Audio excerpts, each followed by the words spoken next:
Salve. Let's play some Total War Rome Remastered. And, as announced in the previous episode, on today's menu... Betrayal. Oh yes. We are attacking the Mamertines, and, well, we have a very advanced army, at least given the stage of the game.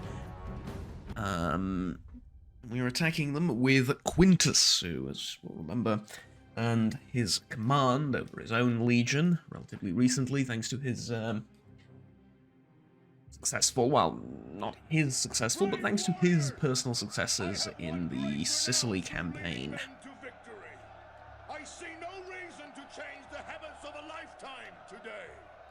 Exactly, you have. They stand alone. No friend has come The Roman families always emphasize that they have allies, even if their allies is never anyone really, it's just other Roman families, but never mind. No, actually, probably a bit more. No, actually, there's maybe even a bit more, maybe like a third. I think we will grow weary of killing today. Likewise. They have been brought to the battlefield by muling infants instead of leaders. Our numbers here are about equal. Therefore, a victory here will be hard fought, but glorious. The enemy will undoubtedly try to slaughter us at a distance. We must charge home and stop their cowardly plan. These people have never fought us before. Let us shock them so much that they never wish to fight us again. Omens are for the weak and silly. We are neither, and so look to our own strength to preserve us. Onwards! Right. And the first man to the enemy gets a jug of my finest wine! Oh. You have wine of your own. Vineyard, someone one would assume. Interesting, I did not know that. Well, we learned something new about our general, which is why I love general speeches so much. I mean, look at it. We just learned that he has wine. How awesome is that? Tell you how awesome that is. That is very awesome.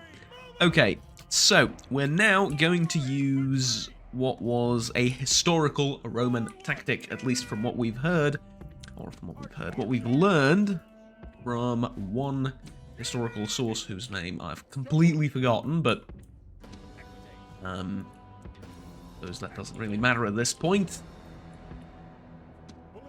Thing is, there is a document from the time, I believe, of someone describing how the Roman army would fight prior to the Marian reforms, and this is how it was described. So, the front line would be Hastati, and they would be separated in blocks of infantry like this, and they would be units of Hastati. The ones behind them would be the Principe, or the Principes, however you want to call them. Principes, again, various pronunciations, right? I do not wish to argue that, but they were the second line, and then the third line would be the Triarii. However, like I mentioned before, I really doubt that they would just line them up like this and have them do nothing for the entire battle. Instead, I don't have Triarii, I have Italian spearmen, but they're a spearman unit nonetheless, right? Same thing, and I completely forgot to switch my keyboards. Jesus, I'm so sorry about that. I just realized I've probably been clicking into your ears for a good 5 or 10 minutes there. Let me just drag it out from under the thing. Oh dear. Okay. So anyways, I'm just gonna leave you with this and explain it. So the line behind them would be I didn't move the mouse. The line behind them would be the Triarii.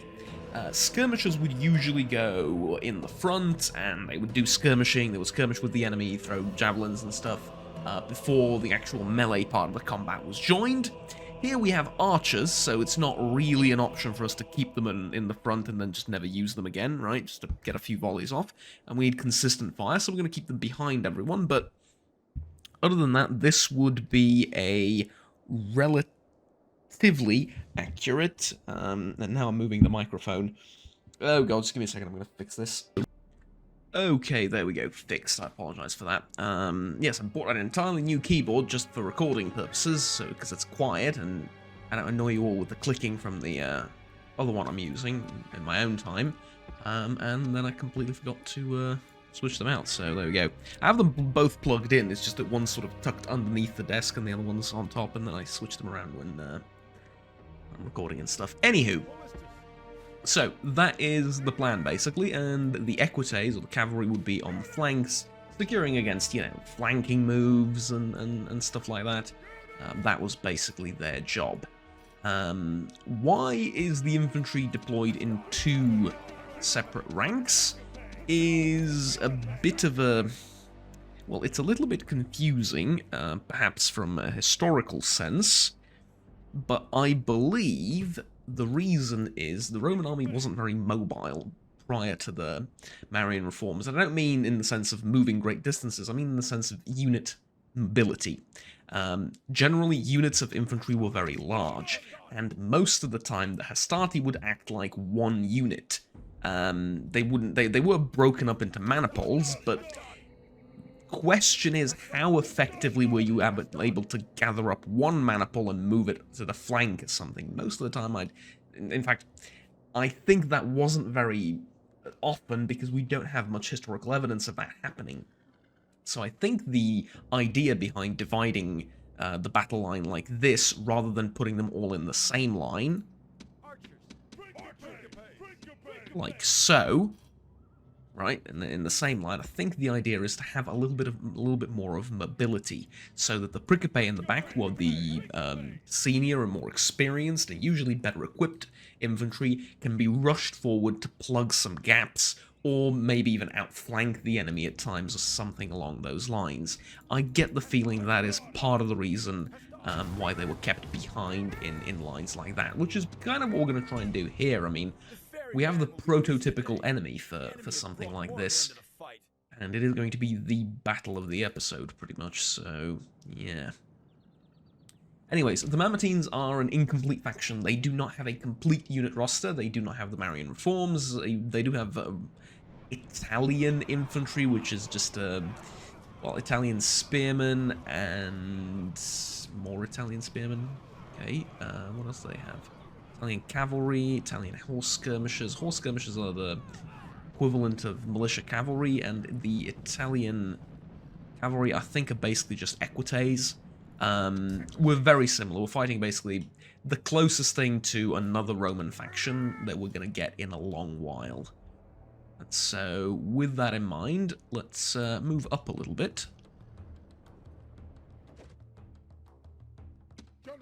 And keep you there, and oh, here we go. Our archers can start firing. We do have the high ground on them, and I know that the general said they're going to try and defeat us at range with their skirmishers, and that's correct because they have many of them, both peltasts and Italian horse skirmishers and stuff like that. We have an advantage in range because we have archers. And I'd be more than happy to just let all of this play out. Let all of my archers just, you know, do their thing. Let the ballista do its thing, and only then charge forward and deal with the enemy. Because we are doing massive amounts of damage to their skirmishers. So, if they're willing to let that happen... by the way, notice how they're deploying in much a similar fashion. This is effectively a reskinned Roman... faction. However, its roster isn't complete, like I previously mentioned. It's, okay, you sure you want to do that? I mean, I'll just move my cavalry back, you're not going to outrun them. Because we have a rogue unit of Italian spearmen here. Ooh, you're going to get shot in the back now, aren't you? Yeah. Don't recommend it. Generally speaking, do not recommend it. I'm wondering if the ballista's able to kill anything. I didn't leave it with fire ammunition on because I think it does more damage. I don't know if it can kill anyone proper or not, but yeah. Okay, they are going to try and outflank me. They're sort of spreading out. But again, whilst this is happening, I'm doing significant damage to their army. As a matter of fact, they're down to 77% of their force. So, yeah. In fact, I think with all of this being said and done, we should start to prioritize their horse cavalry a little bit with the archers. They do have guard mode on them, don't I? Yes, I do. Alright. I might not know this, but for guard mode for archers makes it so that the archers don't chase after enemies that run outside of their range. And it's incredibly useful if you want to keep a coherent and, well, how we say, functional formation.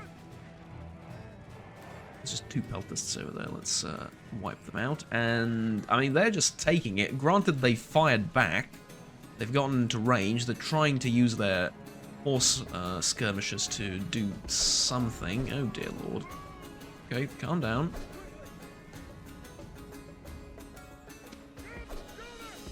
Looks like they're going to counter my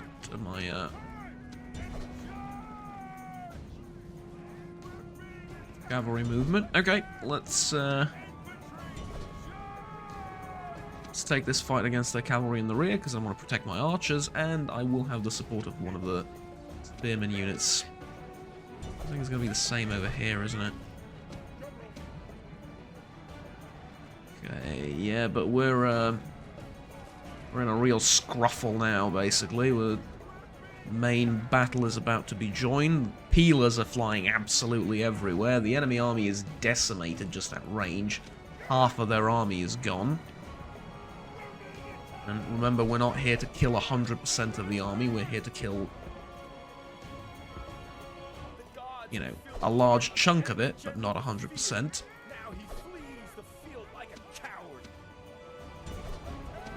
Get those guys, and then you want to fire over here? Fine. Make sure to get those, and fire in the rear.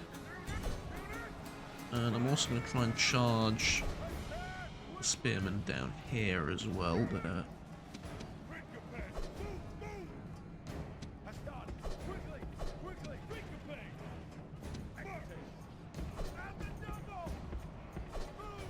okay, but there's still much of the enemy remaining. Managed to break these spearmen. Very useful. And I think they're going to start retreating at this point, but that's fine. I'm going to let them retreat.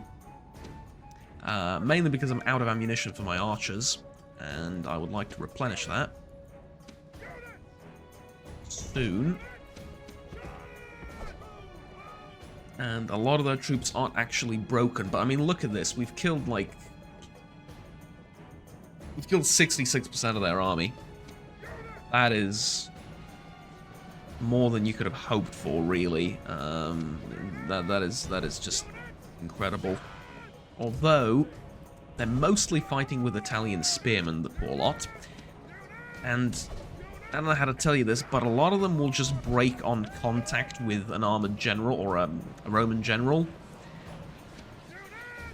And they're gonna lose a lot of men doing so. Yeah, maybe it was better to to withdraw to better positions and then, you know, withdraw gradually rather than try and just run away.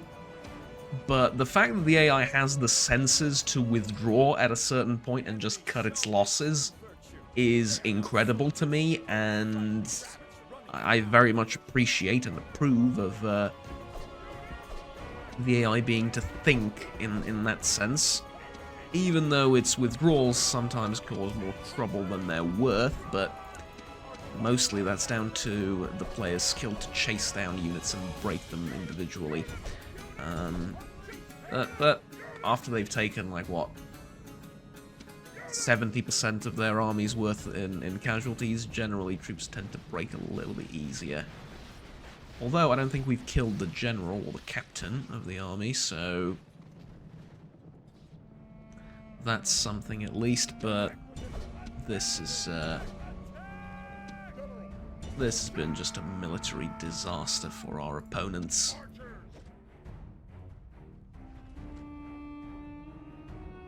And I would be humane and let the few of them run away, but actually it's in my interest to destroy as many unit cards as I can. Casualties inflicted virtually nothing. There you go. I mean, man, what can I say? The Romans were onto something about this sort of two-tiered system of infantry. Plus, it gives an... I mean, just in terms of Rome Total War and the gameplay, it gives you a really big buffer as well, which is not something I really thought about until now. What I mean is, the first 4 units of Astarte take all the damage from the enemy skirmishers, and these units are expendable. They're really easy to replenish, they do have a good bit of armor, so it's not a problem for them to take damage and stuff. So yeah, like, I like that a lot. Here, though, I think I'm gonna besiege Messana. Put in, like, 3 battering rams and 2 towers. Is that gonna work? No, let's skip on the battering rams. Just put 3 towers. And then you are gonna join the army. And see, now you can actually do it, which is... It's one of those movement things of Total War, right? It's a little bit awkward at times, but never mind. In case you didn't see that all the way through, if you take the whole army and try and besiege Messana, it'll take 2 turns to get there. If you take the army out, take the ballista out of the army gets more movement, you besiege the town, and then you can merge the ballista into the army. I know, on the same turn for some reason, but yeah. Anyways, over here we have a somewhat similar situation, I suppose. We're just going to auto-resolve this. Ooh, we did take a bit of damage, but that's fine. This is a large town, and I think it'll have everything need to replenish. Yeah, it does. Indeed it does. So let's just merge these. Merge these 2.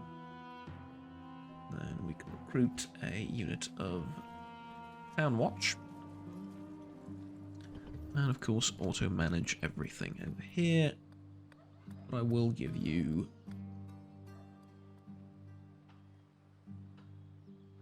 No, I'm auto-managing everything. I wanted to put it under, you know, do the old excuse of military jurisdiction and stuff. And yeah, I will. I'll give you a shrine to Saturn, built by the military to, you know, ensure public order in the city, and then I leave it to the civilian administration to do as they see fit with the town. And that is about half of Sardinia under our control.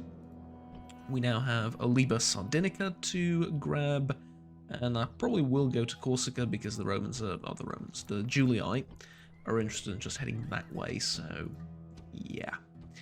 Obtaining surrender from Taras is still on the list of things I need to do, and considering the siege is over, I might want to do that now. I'm not quite sure, but yeah. Also, might want to consider making another legion, but between this episode and the last one, I'm just going to enter, and between this episode and the last one, I played as the Julii a little bit.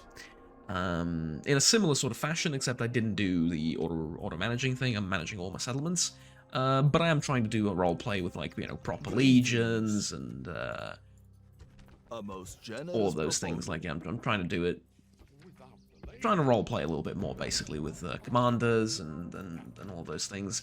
And it's been very fun, but I've realized just how much money the Romans need to build everything.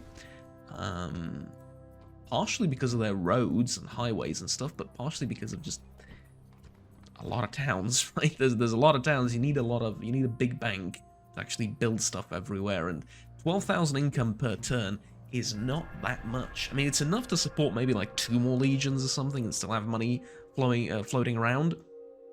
But you need like 20 to 30,000 to just keep constructing stuff in all of our towns that we currently have.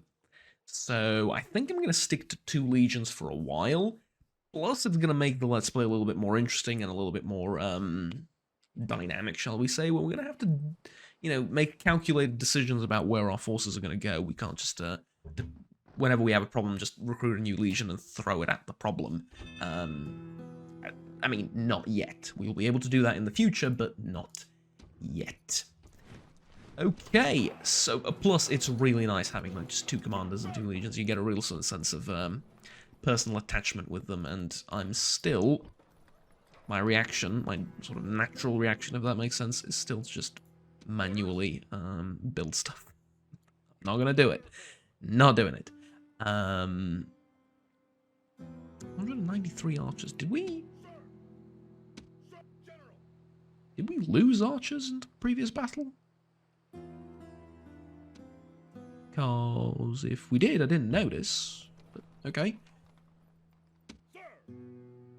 Anywho, this legion may now leave, and I'm going to recruit another unit of Town Watch here. Speaking of another unit of Town Watch, let's take a look at the garrison really quickly. Yeah, you need another one. You need another one. You need another one, and to retrain these. You need another one, and that's it. My general template for my garrisons is 2 units of Town Watch, and maybe a governor if town warrants it, I suppose. Yeah, we are going to get besieged in Croton again, which is fine. Actually, yeah, it's actually completely fine. Okay. So, we're definitely going to be attacking the tribes that live in the north of... the barbarian tribes that live in the north of Sardinia. Yes, Captain. Let's make sure we fix the ships.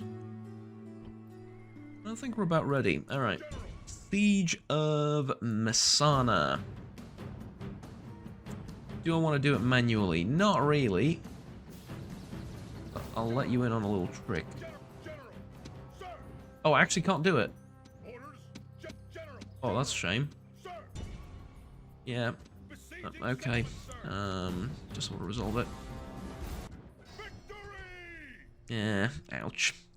So here's the trick was to remove all the skirmisher and sort of light units like this out of the army and then put them back in, because then they're going to be at the back of the army and the AI will use these forces for the auto-resolve, and they're the best ones to use in auto-resolve. But unfortunately, it wasn't an option right there, so yeah. Okay, they have a large temple to Ceres here. No, that's going down.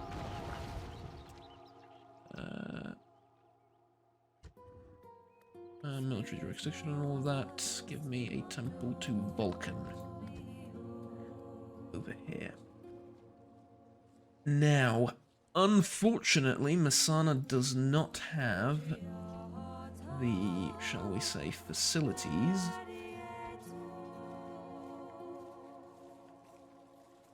for us to replenish the archers. And so, unfortunately, we're gonna have to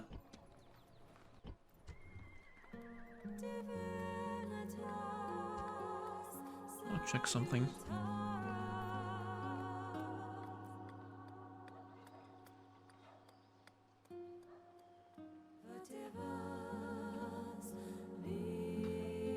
Hold on. It needs a trader to build the blacksmith. Yeah. Syracuse would be a great place to give armor and weapons to the legions, like armor and weapon upgrades, because we can get them pretty high up. But currently, I don't know which settlement that's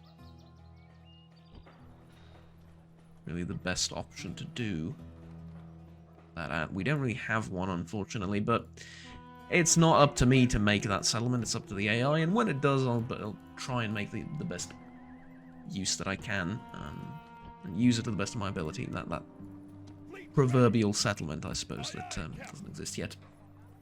Okay, let's just end turn, let them besiege Croton, and then move the army to defend Croton from over there.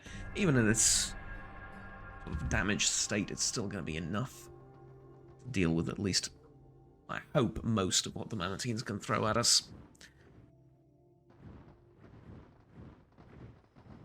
Now, there we go, the Julii making a beeline for the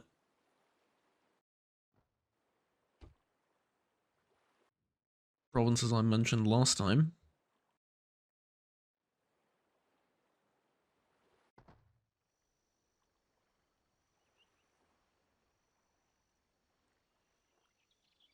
Okay, so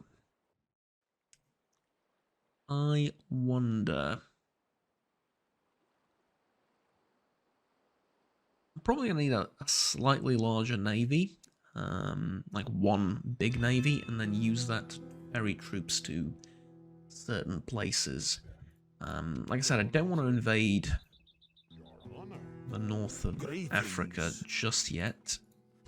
A most generous proposal. Instead, I'm thinking.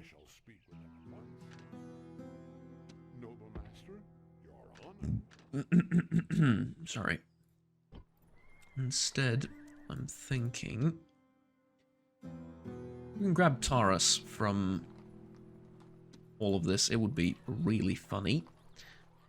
Actually retrain their troops. That's alright. Don't need this ship or anything else. Let's just get the diplomat out. You back there. And then take the army onto the ship.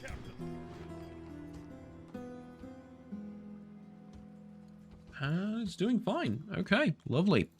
So let's just set this to be auto-managed. And I did set both of these to auto-manage, right? Yes, I did. Okay, good. Good. So we besiege the enemy forces over here. See, this army has great weapons also. This one has amazing weapons and armor too. Somehow I've managed to make good use of all of that. So yeah, there you go. You're in position. We can fight the Mamertines over here, chase their ships off, and merge these two navies into a somewhat capable force. I'm not attacking Enna just yet. It's not very important. Doesn't have many units. I need to protect Croton. And actually, speaking of, I'm gonna move this army over here. You are going over there eventually. Okay, candidate for adoption: Cornelius Alienus. That's a hilarious name. We're going to check that in a minute. Who's the benefactor?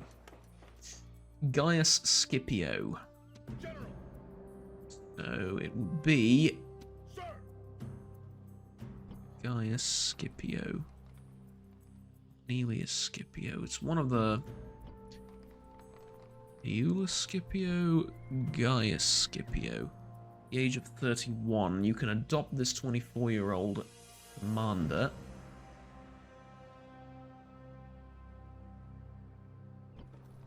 And you know what? I will do that if he can have if he'll have us effectively. Yeah.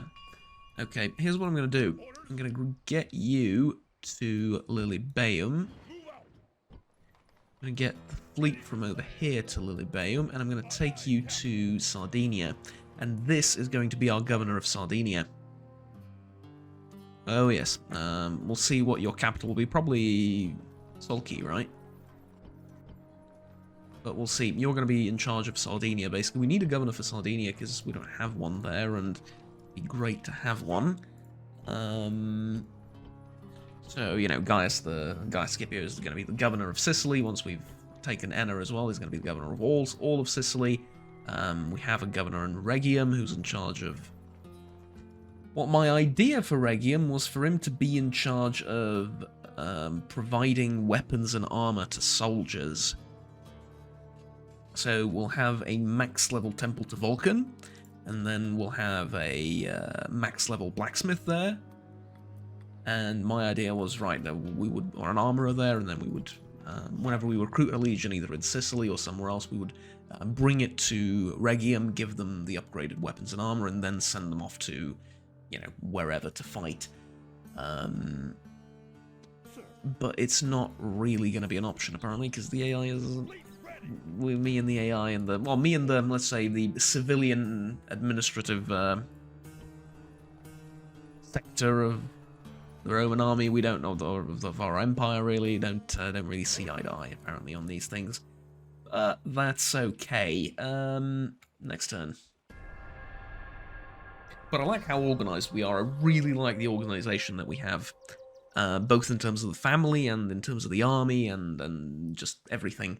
And just the added challenges that I don't have control over what's going to be constructed and the taxation and stuff. But it's okay.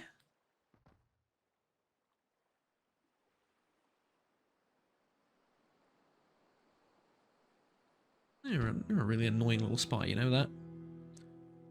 Really annoying. Okay, this army, I'm assuming, is going to try and siege something. I put this. I don't recommend it. I really don't. Oh, look at that! They want to actually take the fight. That's adorable. Okay, 2 massive battles against the Mamertines in 1 episode. Let's do it. 2 general speeches, 2 of everything. Got it. Let's go. Bit of a longer episode, but yeah, I'm having fun with it. That army represents about half our foe's military might. You notice how the previous one was a quarter? Give them a cheer and put a good fright into them. Yeah, it doesn't represent half the enemy. It represents all of them. That is more than 2/3 of the enemy. Sure enough, they have a couple of garrison units in Enna and that 1 small army in the north of Sicily, but it's not going to work out for them, I'm afraid. Okay, so same tactic as last time, just the unit composition is going to be a little bit different because we've lost some soldiers along the way, but that's fine. And I'm really counting on the archers to deliver us to victory here, even though, again, they too are a little bit... let's just say their numbers are a little bit diminished too, but we do have fully upgraded...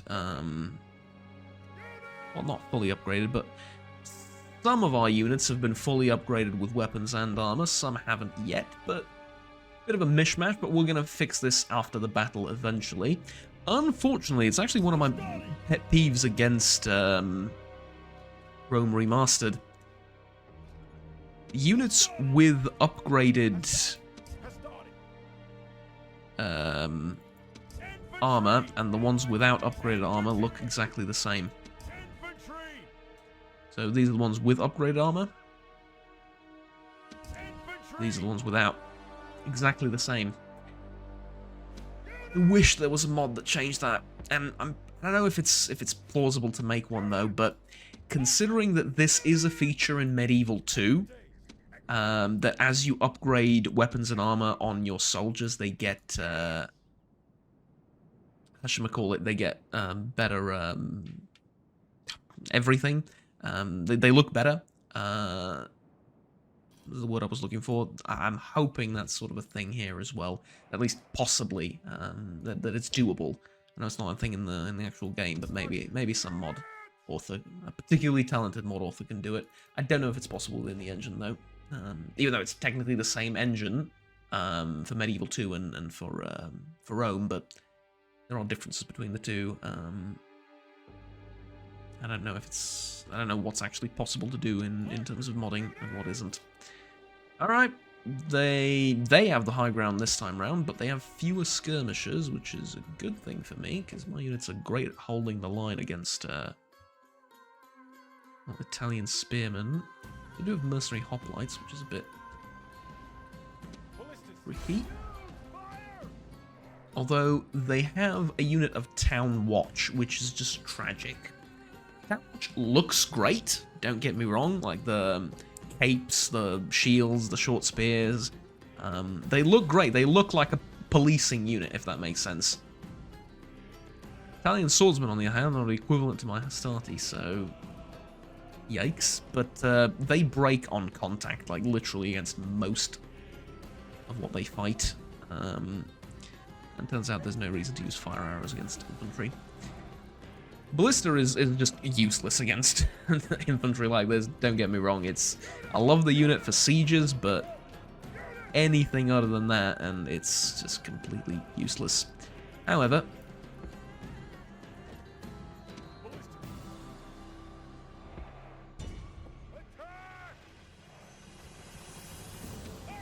we can get into range, and the enemies are going to start panicking because they have honestly tragic missile defense. However, I don't have all of my archers available to me, and they have a lot of soldiers. So unlike last time, I'm not going to be able to just shoot everything and hold a line. With infantry, I'm going to need to get a bit creative with my fighting.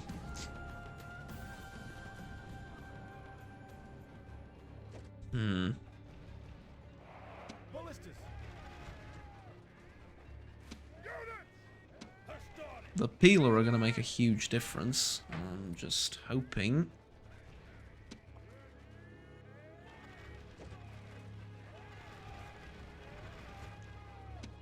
Okay, hold fire.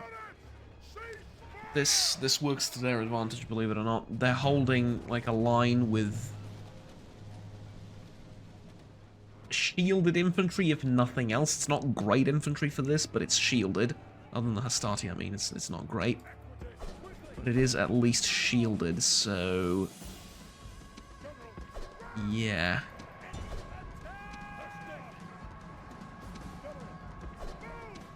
Oh Christ, I forgot about the other flank. Damn it, I completely forgot about the other flank. Okay, let's use the Prickapay to break this.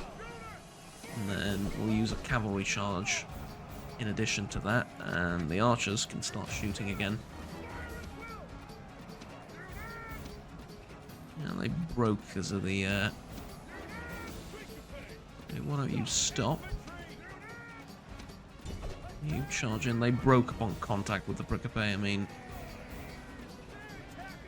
that and the peeler didn't help, I'm pretty sure. This is what I was looking for, softer targets in the rear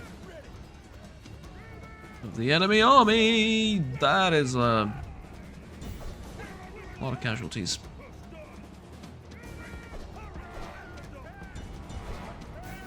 Okay, what do I say? Softer targets in the rear, softer targets in the rear, softer targets in the rear.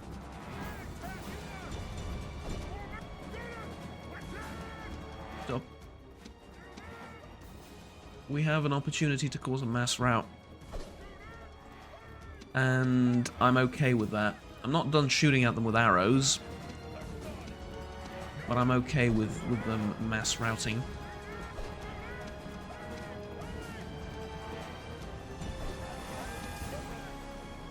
Yep, that's exactly what I wanted to see, like cascade effect of a rout. Or a domino effect. Why did I say cascade? That's not quite mean. Okay, we're gonna lose this unit of horsemen. Please don't kill every one of them. Just leave me like 3 horsemen to retrain. Now it's important to chase these guys down. Yeah, there we go. The general's dead too. Now he flees the field like a coward. The enemy general is slain, and now his men fear us. It is time to press the attack. Okay, do I have some equities left? Yes, I do.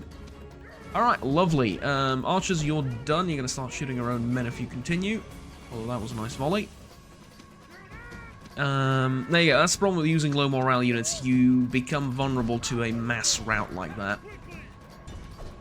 And they did everything right up until the point of melee contact, where their units just started breaking, and It's not a problem if one of your units breaks, it's a problem if 2 or 3 break, and their flanks broke, and then a couple of units in the center broke, and that just leads to other units' morale being reduced, so that literally some of them just lose it upon contact.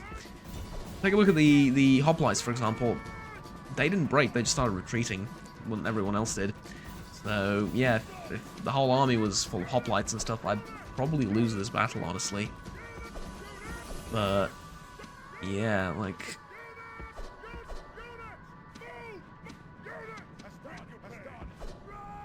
with this, it's, a little bit easier for me, I guess. Okay. Now let's just wipe out some of the unit cards if we can.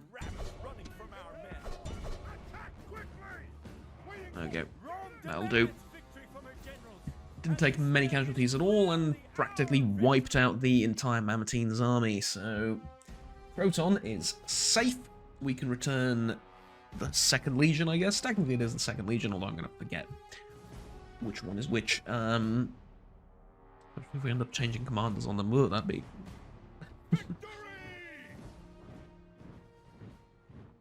Grab a sip of water. So yeah, we can return this army to Syracuse. The enemy is just gone, right? They don't, yeah, they don't really exist anymore, their army at least.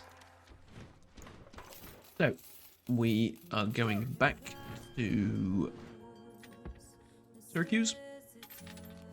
You are going to go up to Taurus and try and obtain surrender from them, if at all possible. From Syracuse, we're going to replenish the army, retrain everything, and then send them to Enna. And that's going to be it pretty much for Sicily. The campaign is done. Over here, on the other hand,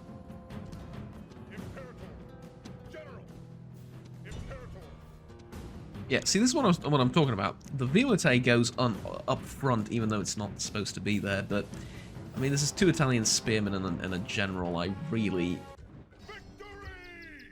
don't want to be dealing with this right now, even though I'm going to lose like 100 Violetes just for the auto resolve, because well, the AI loves sending them into melee in auto resolve. So, what can we do?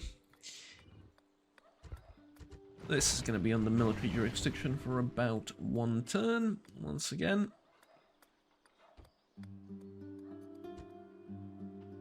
And after that, we can leave it to... next turn, we can switch it to auto-manage. Okay, next turn, I think we're done with all of that. I just want to check... I mean, it's auto-manage. What do you want me to do? I hate that it still gives you alerts for idle resources for towns. I'm not the one in charge of it, right? Don't tell me about it. A most generous proposal. Greetings. Greetings. A most generous proposal. I know what's happening mostly in Spain. Speaking of Spain, I do need to draw the lines of my conquest as the Scipii. Now, the series isn't going to last for like 100 episodes, so it's not really going to be important, but you never know. I mean, it really depends. So, just in case, it might not be a bad idea to think about it right now. Generally speaking, Julii grab Gaul, large chunk of the northern Balkans, and over here, because they sort of make a beeline for this area.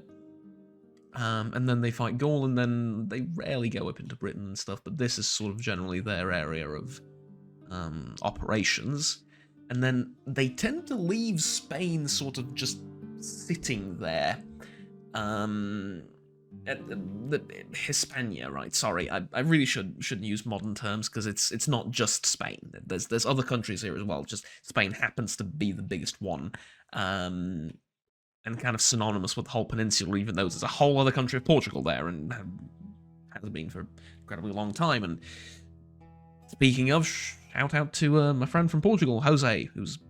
I just realised that could potentially sound a little bit racist and a little bit derogatory, but I literally know a guy from Lisbon called Jose, and he's been here and the students' exchange program. I'm sorry, I'm just gone off the deep end now, but yeah. So I feel particularly terrible for sort of calling all of this Spain because I know the guy from Portugal. Anyways, so Hispania, they tend to sort of just leave a lot of the time. They'll go down here and they'll take like Massalia and like the south of Gaul and stuff, but not Hispania. So I've been thinking maybe I go with the sort of default, I guess, areas of expansion for the Scipii: Sicily, Sardinia. Corsica usually goes to the Julii, but they're refusing just to besiege it, so I'll take it from them. The Brutii go over into Greece and Asia Minor, obviously. And then, you know, parts of the Balkans as well. Sometimes I've seen them go all the way up here into Scythia, but yeah, anywho. The default area for the Scipii is the islands over here, and then you march down to Carthage, and you start taking northern Africa. But it might not be a terrible idea for me, since I'm not landing in Africa yet, to start a campaign to grab Melita, grab Corsica and Sardinia, already sort of doing that, already done almost, and then move over here, because there's 3 settlements here. And I can grab them, and I can use them as a base of operations to land troops in Spain. And I think that wouldn't be a in Spain, like modern-day historical Spain, right? Not just the entire peninsula, but I mean here, on the coast. And start taking settlements here, and by that time I should have a large enough number of legions to be able to send 3 or 4 over, and start really quickly expanding into the Iberian Peninsula. And I could just, you know, stop here at the mountains, and just set up a fort here and here, or wherever the passage through the mountains is. Hold it, leave a couple of legions here to guard the border against northern or southern Gaul, to the north of Iberia, and we just take the entire peninsula slowly and invade Carthage after all of that is done. Of course, this campaign is going to take like 100 turns plus, but I'm not exactly in a rush to fight the Carthaginians, and besides, it might even create some, be it somewhat artificially, it might even create some interesting scenarios with the Carthaginians trying to re-invade Sicily and take back some of the islands from me. It could be fun, who knows? Yeah, I reckon I'm going to do that. Of course, control of Kasura and Melita is going to just facilitate my control of the naval trade, or the naval passages between Carthage and the rest of North Africa, so I can probably keep their armies at bay via naval means if I build a few more ships. Which, yeah, the more I'm thinking about this, the more I'm liking it. So, I reckon I'm going to do that. Anyways, that's all for next time, though. I'm going to end the turn here, and next turn we're going to probably get rid of this rebel army, take Aliba Sardinica, move to Ilaria afterwards, finish up everything I said, and then we'll see where that takes us from there. But anyways, thank you very much for watching. I'll see you all next time. Until then, like, subscribe down below if you enjoyed. We'll stay tuned with the rest of the series and the rest of the content that I produce on the channel. And if you're feeling particularly generous, you can check out in the description. I also have links to my Patreon, and you can consider becoming a channel member. All proceeds go to making the channel of a higher quality, to make more videos and better videos for you guys. But by no means feel compelled to do so. It's just if you have a bit of extra cash and are feeling generous. Until next time, have fun. Take care, and bye-bye.